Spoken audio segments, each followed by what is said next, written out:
were on this road that was kind of up high where we could see down this field, and this was happening, and people were just running everywhere, freaking out, you know, like trying to get foreground shot. I mean, just, it was crazy. So that was a cool, I did not expect to have, you know, a sunset at the end of a storm film, but that was just an unbelievable moment. Hey there, YouTube. Wow, I cannot believe 2019 is almost over. 2020 just around the corner. Looking back, I'm just pretty proud of the series I launched over at shuttermuse.com, interview series with leading photographers. Kicked that off with an interview with you know, one of my idols for a long time, Moose Peterson, almost exactly a year ago now, and just realized I did not share all those other interviews over here on YouTube. Of course, you can check out the write-ups at shuttermuse.com, but I want to take the opportunity to kind of do a little bit of a rewind, and let's look back at some of the conversations I had, and in no particular order, just share some of the highlights or my favorite chats that I had this last year. So first up, I'd actually like to go back and reveal the conversation I had with storm chaser, weather photographer, time-lapse filmmaker extraordinaire, Mike Olbinski. Mike had all kinds of great insights to share about why he puts his life and his cameras online to get the perfect image, the perfect time-lapse, some of the technical lessons he's learned along the way, that he wishes he might have done things a little bit differently. He might have some tips and tricks for you if you're just getting started in the world of time-lapse or storm chasing, weather photography sort of stuff. Oh yeah, what else? Geez, yeah, Mike actually licensed some of his earliest time-lapse footage to Marvel for their second Thor film there. So it was definitely one thing that was a major stepping stone or a major aha moment for Mike in his career as he realized he could make a living pursuing his passion. But yeah, why don't I just cut to the chase and let Mike tell you the stories himself. So let's just flip on over to that interview right about now, and we'll see you on the flip side. Just want to say again, thanks for being up for this. I first ran into your work a few years back and was definitely, you know, blown away by your time-lapse stuff. And I know you've had quite an incredible journey into that area of photography and filmmaking too. And I think it was the Pursuit film. Maybe that was back in 2016, 17 or something that really first caught my attention. Nice. And yeah, just really... So many, you know, jaw-dropping moments, and it's just like, okay, cool, cool, cool, and then whoa, just. Well, yeah, I mean, yeah, that one I had the the thing I would have least expected at the end, have asparagus clouds at sunset, which, you know, when we saw that in person, it was I had a little tour group with me, and I think there was there 5 of us or 6 of us, but either way, I mean, we were on this road that was kind of up high where we could see down this field, and this was happening, and people were just running everywhere, freaking out, you know, like trying to get foreground shot. I mean, just, it was crazy. So that was a cool, I did not expect to have, you know, a sunset at the end of a storm film, but that was just an unbelievable moment. It was cool. Oh, yeah, so cool. And maybe for folks that hadn't heard about yourself before, would you take 2 seconds and talk about who you are, what you shoot, and a little bit of your journey? Yeah, my name is Mike. I'm been married 21 years to my beautiful wife Gina. I have 3 kids. We're in Phoenix, Arizona, and so that's where I grew up. I'm born and raised from here, so I grew up loving storms. I think because my dad did, and but it's the desert, and we don't usually get a lot of rain. So when we get the big thunderstorms out here, it's really cool, and our lightning out here is kind of some of the best in the world. I think coupled with foreground and desert and mountains and stuff like that, it can be really, really photogenic. Yeah. And so that was something I always liked. I mean, I remember watching lightning with my dad and stuff, and so that stuck with me. And then when I grew up, I got into just weather and radar and I always wanted storms to come to my house, and so I'd always watching radar. And then if they got close, I'd tell friends, or I'd go on Facebook and, you know, we got a chance of storms tonight, or storms coming. And people always wondered why I wasn't a meteorologist, but I never wanted to do the math or anything. But I think I like to share weather with people. That was kind of my, I don't know, motivation or something. And so I kind of finally picked up a camera I mean, I picked up a camera a long time ago. I found pictures in high school of storm clouds out in front of our house. Like it looked like a supercell or something in Chandler, Arizona, which is very rare. And I found this photo and I'm like, man, even when I was 13, I guess I don't even know if it was high school. Maybe I was 14 years old.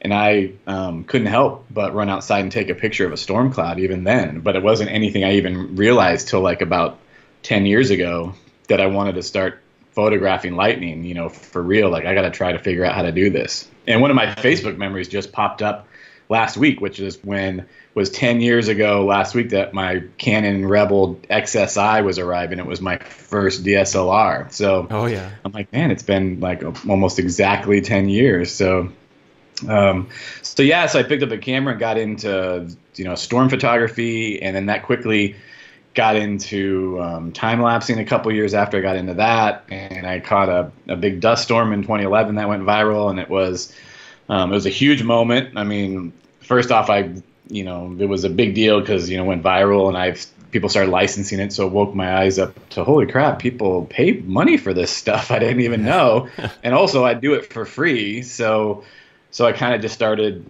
chasing more and time-lapsing more, and that's led to more and more things happening, and so. Here we are 10 years later, and I've been about to come up on my 5-year anniversary of being full-time photographer. Awesome. Yeah. So I do the chasing a lot and workshops and tours and a lot of licensing.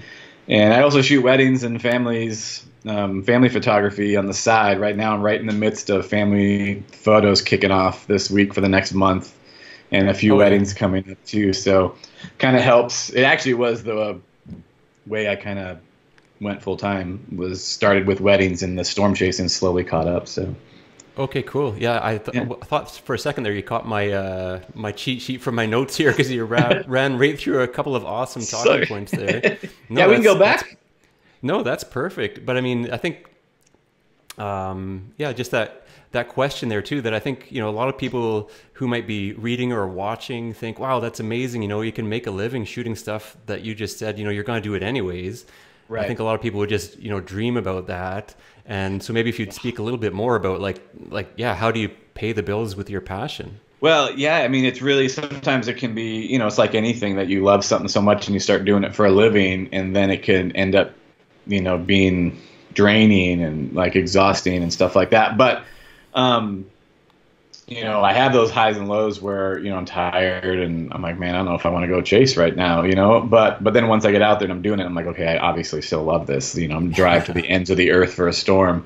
But yeah, it's definitely was an interesting thing, because I never got into this to make money. I never, got my first camera to take pictures of lightning because I'm like, maybe I can sell this and make money.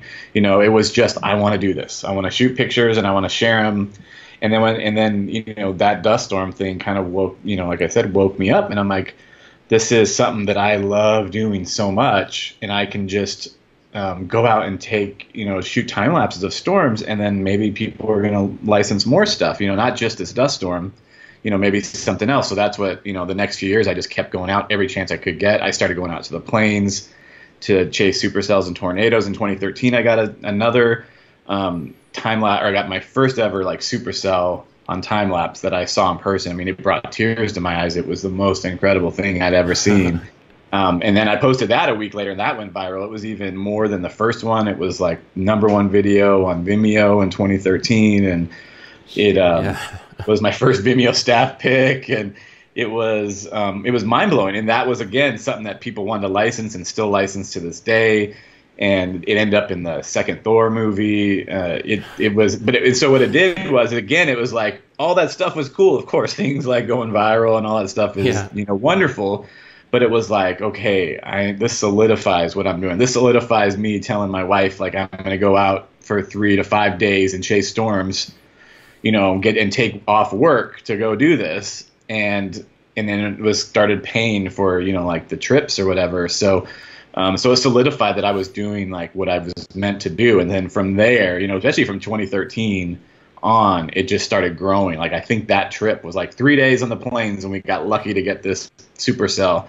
And then the next year it was probably like 5 days, and then like 7. And then I started doing like a trial tour, and it was 12 days. And then this past spring I chased for the course of about 2 months, I chased 38 days out there. So I was gone from home for probably 40 something days with travel, and not all at once, but, you know, kind of like 7, 12 days at a time and all that. So it gets, so that kind of passion is like grown into this, where I'm just out there collecting footage. And luckily it's been something like that. I just, you know, I would never, like when Marvel came and said they wanted to license it for Thor 2, I'm like, what do you guys need this for? Like, don't you just make this stuff up? Yeah. Don't you computer generate all this stuff? But I think in a lot of ways, there's a lot of things about storms and clouds that computers can't necessarily model well. They can't produce well, you know, it doesn't look right. So and also it's cheaper to take, you know, spend $4,000 on a short clip and then morph it into your screen, and it's better than, you know, computer artists or whatever spending weeks and weeks and money, I guess, creating their own program. I guess, I don't know. So it's been amazing to me how much footage like this is needed. And also, it's, you know, I do it at a pretty high level. I mean, my footage is all over 8K like resolution. It's usually very sharp. It takes a lot of work to get this footage. A lot of patience, a lot of frustration, a lot of driving. So it's not a simple thing like, oh, people need this, well, I'm just going to go out and get it then. Like you have to know where to be. You have to. It's exhausting, but very, very fun.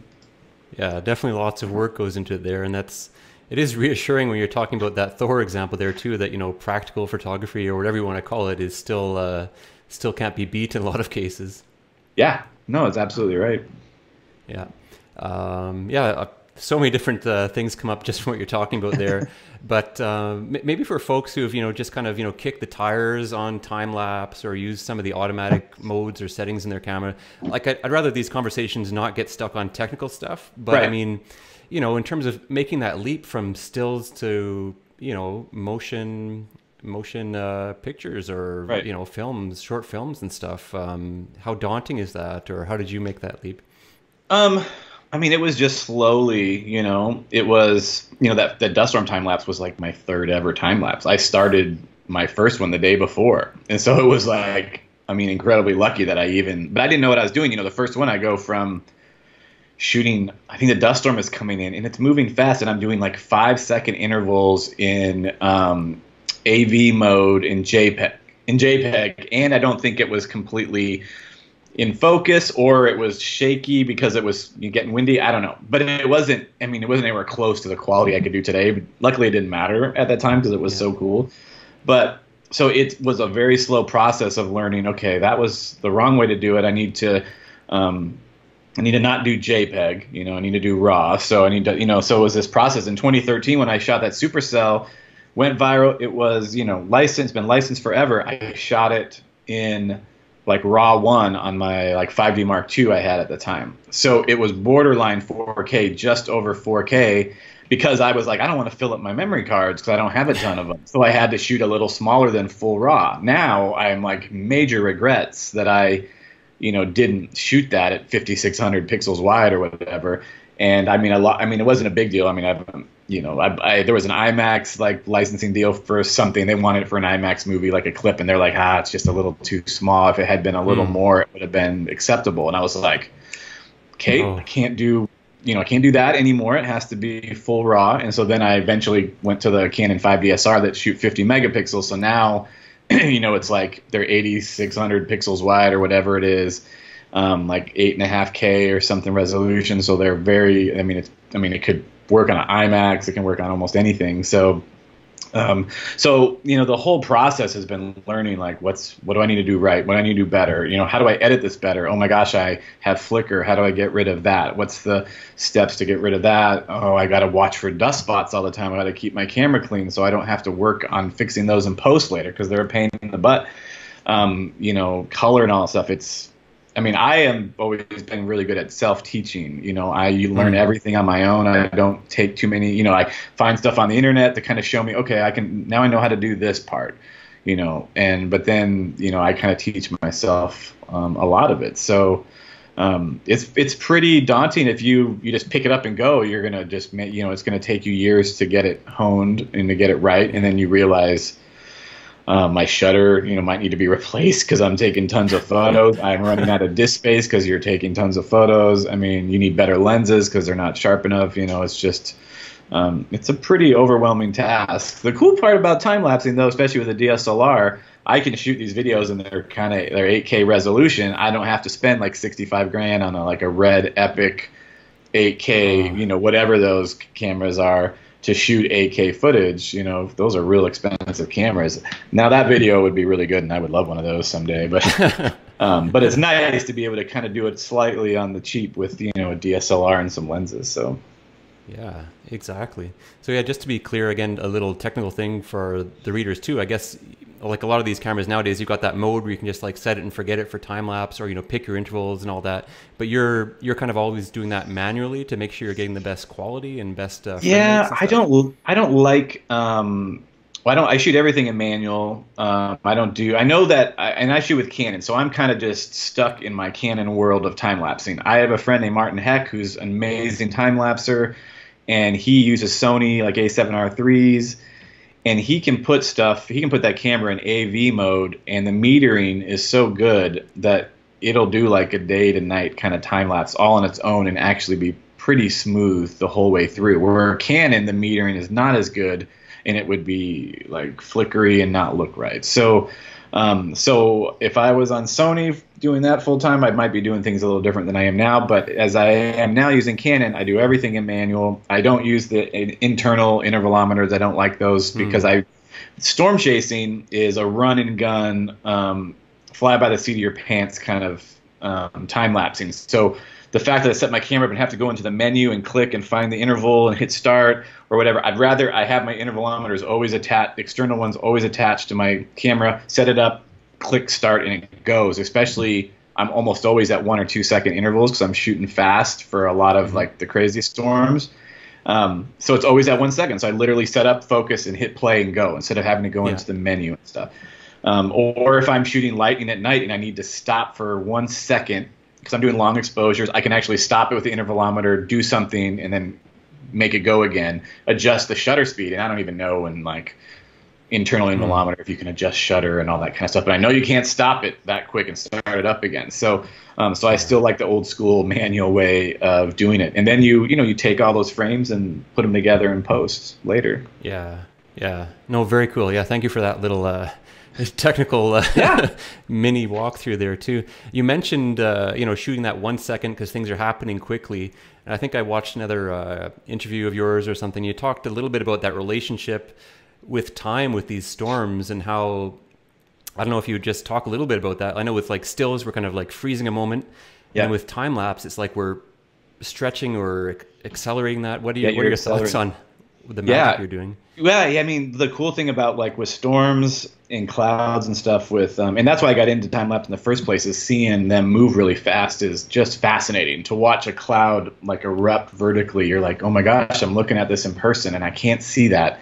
And that's why I picked the dust storms were the first thing I wanted to time lapse, because I'm like, when you stand there and watch these things roll in, you can see that they're moving, and they're usually a big wall of dust, but you just can't get an idea really of what they're doing. So when I'm able to time lapse it, you can see how they're just air getting pushed along. And if it's a good dust storm and it's creating more storms over it, you see the clouds building on top of it, because it's an outflow boundary of air pushing across the ground, and that pushes the air up above it, which can create more clouds and storms. So when you're in there in person, you kind of get an idea of it, but you don't see it in time lapse. You can just see the evolution and what's happening. It's just, it's absolutely incredible. So I've always, once I started, I'm like fascinated to see what stuff looks like sped up, and it's quite exhilarating, I think, later to put it together. And I'm working on this little short 1 minute like highlight trailer of this past summer, because it was not a great monsoon, but the end was pretty good. The last month was pretty decent, and so I've got some good stuff. So I'm working on this, and I'm putting it to music, and I'm watching like the lightning flash and dust and all the stuff, and I'm like, man, I still just love this stuff. Oh, so cool. Yeah, it's just neat that it's like something that's like, yeah, you can watch it on the ground with your own eyes, but you just physically, you can't see it, or our minds can't Yeah. don't work with time that way unless you're No. doing what you're doing. Yeah. I mean, sometimes like, if you're watching a tornado, tornadoes move really fast. You can see them move, but even then, even with a time lapse and you speed up a tornado, you can see even more life in it. When the first really good tornado I got, it was just looked like it was moving by and like a couple miles away, and just in like a straight line. I had 6 minutes of time lapse. It was a frantic, crazy day, and then later when I go back and watch it, you can see the tornado moving, but then you can see the top where it's connected to the cloud go forward, but the funnel on the ground almost stays stuck. And then it just kind of almost zips up to catch up. And I'm like, in person, I don't really think that I noticed that happening, And so the time lapse really kind of showed a little more life than you could actually get. So in person, even though a tornado is already, cranking. Wow. So yeah. Super cool. So you mentioned your that dust storm or haboob that was kind of your first discovery and viral moment, and you've shot all kinds of crazy weather and atmospheric phenomena since then. Right. Is there anything still on your bucket list that's you must capture or that you haven't seen yet that you want to? No, I mean there's in Venezuela there's this Catatumbo lightning that's over this lake.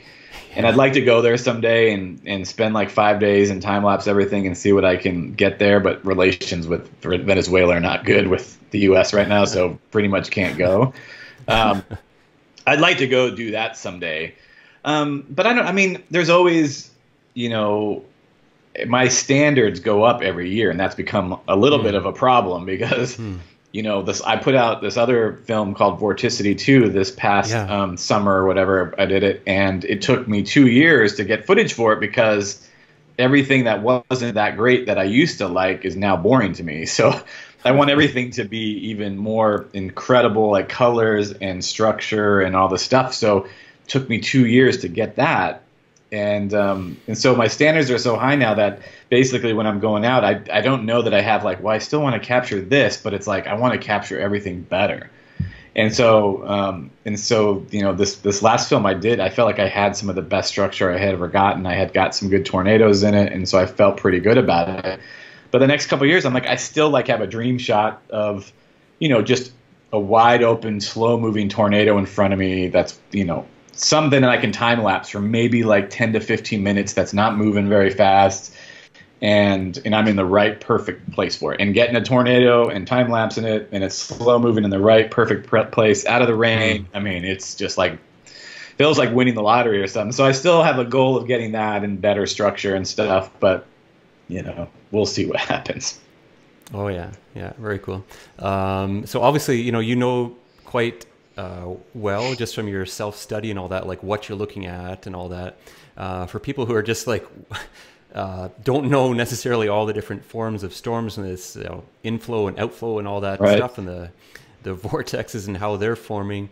How does that, the science behind what you're shooting fit into getting a great image? Like, does somebody have to be a student of that to go out and do it? I think you should know a little bit more. I mean, you could go, if you go out and you don't know what you're looking at, then you're not going to know what to shoot. Like for me, I know where to be on a storm, where the structure is going to be, where it's going to go next, what's actually happening, so I can get the best structure shots. I had this little documentary crew along this year, and they were doing this documentary about water, and they were filming me and some farmers as part of it. So then they followed me chasing for a little bit, and we were on the south side of this supercell, and the south side was awesome. I mean, it was spinning around, and the top is exploding, and I'm like, oh my God, like I'm loving this time lapse I'm getting here. But I'm telling these guys, I'm like, we got to get on the east side of this thing and a little bit north, and we're going to look right into like the barrel updraft. I go, it's going to be, and so I start driving, and they're like, are you sure you don't want to stop here? Because they're like wanting to get good footage. I'm like, no. I go, I want to, but we can't. We got to go. And we got east of this thing, and it's one of the photos I sent you of this like orange whitish, like looks like an ice cream cone, like, and if I hadn't pushed it and knew where to go because I have had experience and understand where the structure of a storm is, I would not have gotten that shot, and nobody else would have either, because other people would probably be a little worried about being right in front of it, hail starting to fall. Another thing is like there's just different dynamics. Like supercells have the inflow usually. So even if it starts raining, I know I can still time lapse this thing because it's coming in. Like the wind is going towards the storm, so the rain is hitting the back of my camera, not the lens usually. Yeah. In Arizona, if you're shooting these storms, they're all outflow dominant. And so if you're near a downdraft and it crashes down or outflow boundaries coming, the wind is coming at you. So then your lens tends to get rained on more, which is frustrating because I don't like rain spots during my time lapses and stuff. And so there's a little bit of having to understand where to be with that so you don't get rained on and all that. So but I mean, all that stuff anyone can learn. You just literally have to put in hours and hours and days and months of time over the years to get an understanding of how they work, because you can watch anything you want to show you how storms work, but until you're out there, you're never gonna understand fully. Wow. So you talked about being, primarily self-taught. Obviously, you've got a great, appetite for information and learning all that stuff. Have you had any, mentors or anybody else that you look up to along the way that you're a student of?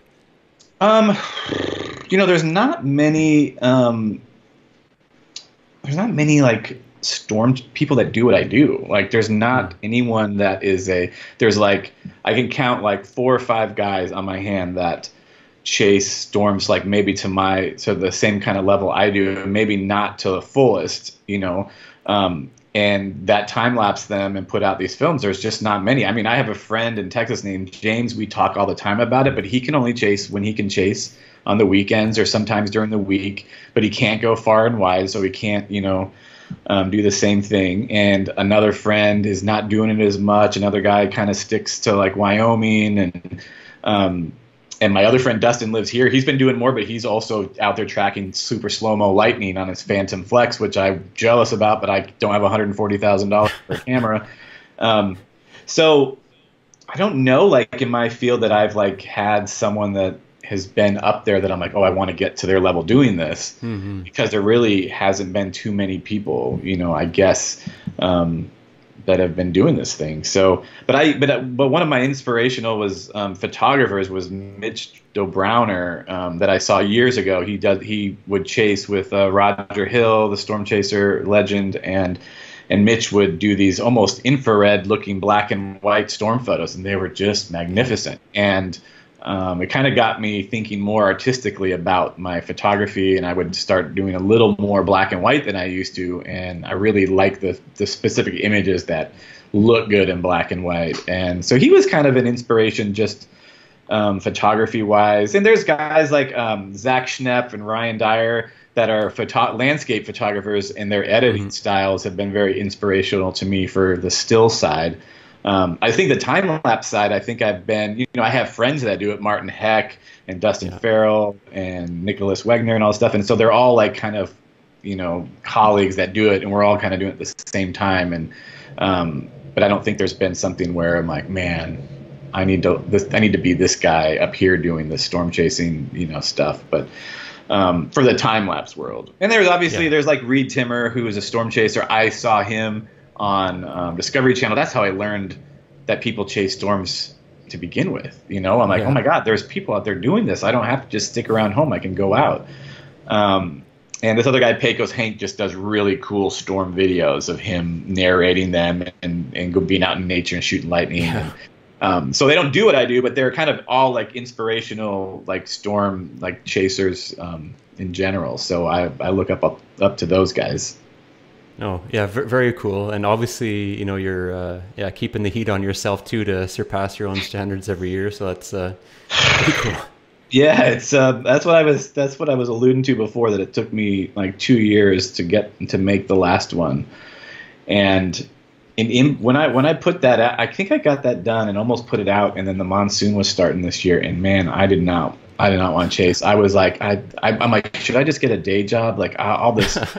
Like the highs and lows, I mean, I'm a competitive person, and so when I like miss a day and someone else is out there time-lapsing it or something, and I didn't get it, I mean, it is like depressing. And so I'm always up and down, and part of me this summer was just like kind of at the end of my rope. I'm like, I don't know if I can take these emotional, kind of swings. I wish that I could just be even like, oh, I missed it. It's okay. Next year's coming. No big deal if I miss that or whatever. Just one day. But you work so hard to get certain things, and then you go home for a couple of days, and those 3 days you're home, you miss like one of the top 2 days of the whole spring, and you're like, I'm out there the 38 days, but I missed the one out of 38 days. I wish I could have. I would have traded like 20 of those days maybe for this one day, and so it's tough to want to. And I'm always trying to get better, and so that's why even this summer I shot all the stuff and I got good things, but I'm not going to force myself to do one of my standard 7 or 8 minute monsoon films. I'm going to wait to see what I get next year to put out something even more spectacular than I've done before. So I keep trying to do that, and just plugging away. Maybe it'll evolve into something else at some point, but I don't know. Yeah. Well, obviously you get that payoff when you do get the shot or the season that really really adds up for you there. Yes. Yeah. And as a viewer, again, just as I was saying off the top there, I mean, like, you don't have to know much about photography or time lapse or anything just to be, blown away by that power of, wow, like you're just opening up this whole new world of stuff for viewers. And I know that's for me as a viewer, that's my experience from watching your films. What do you hope that people, get from your art, your work? I don't think I've ever had like goals. Like, I hope people get this, but I do hope that people love seeing like weather in a different way and experience it, or experience it in a new way that they've never seen. Cause like, we talked about how slow everything looks, and suddenly you see what's actually happening, and it opens people's eyes up to, wow, like, one of the comments I get the most, which I really like, I get it on YouTube a lot, is watching your films made me feel like I was underneath an ocean. And I get that one a lot. And there's one very specific one, I think in Vorticity or Pursuit, where the shelf cloud kind of is coming at you, and then it rolls over, and it's green and blue and like turquoise underneath, and it's rolling, and it looks like ocean waves rolling above you. And it was incredible. In person, it was beautiful. I loved it. And then when I put the time lapse together, I was like, look at the clouds rolling like a wave. It was just astounding. And so I think for people to kind of just see weather in like a new light, and to really see the dynamics and fluidity of the atmosphere. I mean, we literally have like an ocean of water over our heads. It's just particles and molecules that aren't condensed into, an ocean, but that the atmosphere is moving and like in currents and all this stuff, and there's moisture, and then they form clouds and they drop. I mean, so kind of appreciating it in a different way has been, that's what I hope. And I get constant comments on YouTube all the time where people are just like, I mean, some people that have said, oh my gosh, I had tears watching this. And I'm like, are you kidding me? Like and when you're an artist and you put stuff out there, for the most part, we're our own critics. So you generally hate the most recent thing you've done. Well, Pursuit was great, but I watch it, I'm like, oh, maybe I wouldn't have included that now, or maybe the music sounds cheesy now, or something. And but other people watch it and they got tears in their eyes, and you're like, wow, like, because I don't know how to appreciate my own work anymore, really. It's, you put so much work into it, you stare at it. I'm working on this trailer right now. I've watched it probably 50 times in the last like 4 or 5 days, just getting the flow of it. And by the time I'm done with it, I'm going to watch it like 200 times. And I'm like, I've seen it enough. I don't even know if it's good anymore. And that's what usually happens. So getting that feedback too, I love. It kind of helps remind me that, they're still cool to watch and people enjoy them. Oh yeah, no, that's awesome. That's just got to be goosebumps for you too, to realize the effect you're having on people with your work. Yeah, it's great. It's awesome. It's incredible. It's very humbling because, like I said, I don't always understand. I don't even know if it's good, and then people say stuff like that, and it's great. It's really great to kind of get that feedback. Oh, awesome. So you've definitely had quite an amazing journey there. And my last question for you is kind of, I guess, two in one. Is there anything that, if you had a time machine and you could go back, is there anything that you would do differently? And then kind of the, hand in hand with that, is there anything that you would really advise people who are just starting out? Well, that dust storm, I always if I had a time machine, I would go back and shoot that dust storm over again. So that would have been, and maybe the Supercell too. I'd always go back and want to shoot something over again. But the dust storm, it was cool. So I really wouldn't want to change anything in the past. I'm happy with my journey. It's been good, but I do wish I had shot that one, not in JPEG, if anything, in faster intervals. I would have been. I would like to go back and do that again. But for people wanting to, are interested in this, I talked about this the other day to someone else.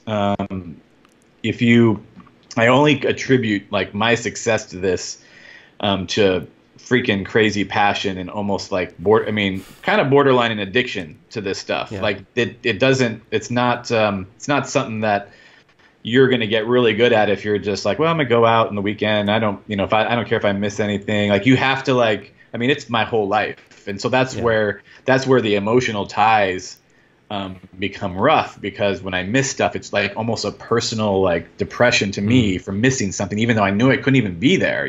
Like, why am I upset about this? But that's how much I'm addicted to it and how much I love it. And so if you want to get into it, I just advise people. I was talking about wedding photography to someone else and about how some wedding photographers like, I don't understand why I'm not getting weddings, and I don't understand. I'm like, but I go, do you really, really love it? Like, do you love people? Do you love the event? Do you love seeing like dads dance with their daughters? Because when I'm at those weddings, I'm into storms. That's my thing. That's my passion. Weddings, sure, if I ever stop shooting them, that'd be nice someday, maybe, to not have to take up a Saturday all the time. But when I'm there, I love being there. I love the people. I have a little girl, so when I see dads dance with their daughters and they're crying, I got tears in my eyes. Like, these are like important events to these people. And so I'm like, do you really like what you're doing? Because that might be why you're not getting enough business. Maybe you don't care enough to make your photography better, or to make these people know that you're excited about being there, because they're gonna pass your name on. They're gonna refer you to people. So the same thing with storm chasing, I think, is, if you really want to be successful at it and do it, you have to, I would suggest that you really, really like it. But of course, just go out and have fun too. If you're like, I just want to go, especially if you live in a place like Florida or Amarillo or Colorado, just go out on a weekend and chase some storms and see if you get some photos and enjoy it, see if you like it. And then if you become really addicted to it, it's going to take a lot of work to get good. Yeah, hold on for the ride, I guess. Yes. No, that's awesome, and definitely thank you for your time. I don't have any other questions on my list here, but just any other last thoughts or comments or nuggets of wisdom you'd want to share with the readers? No, I don't. I think I gave my one nugget about passion, because I do feel like it's important. I feel like people kind of gloss over that in photography, or they don't think about it.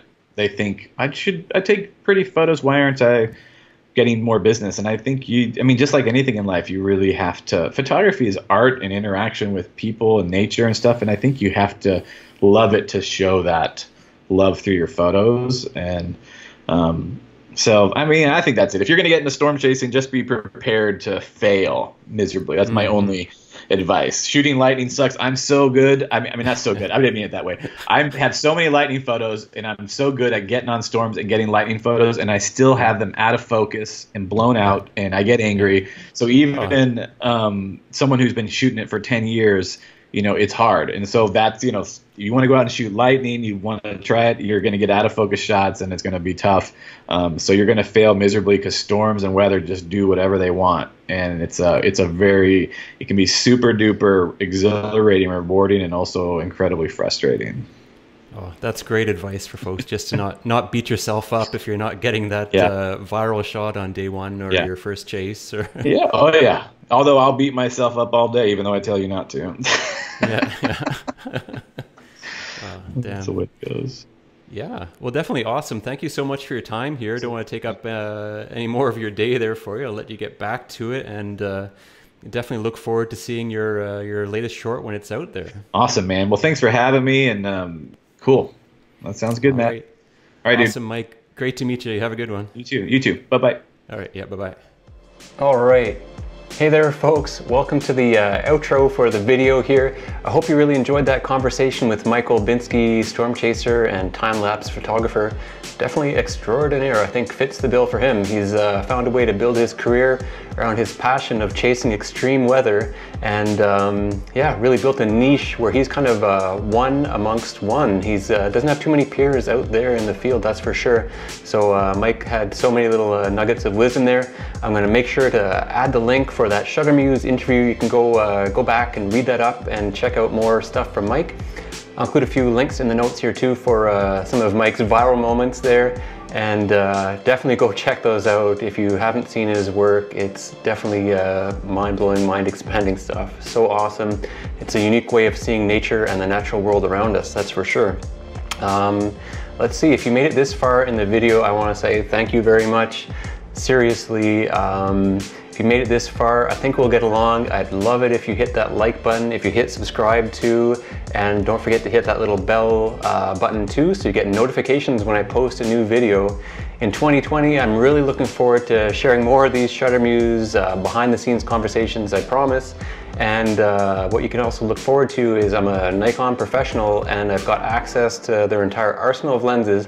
I'm going to be sharing a lot of different reviews and equipment stuff in partnership with shuttermuse.com, run by my friend Dan. Definitely go check out that website overall as well. Also, I'm a wilderness, wildlife, and conservation photographer here in Saskatchewan on the Great Canadian Prairies. And I'm going to plan to share more of my behind-the-scenes stuff on my journeys and adventures coming up. So once again, thank you so much. If you've made it this far, I think there's a pretty good chance we might get along. I would love it if you subscribed, and let's go along for this journey together.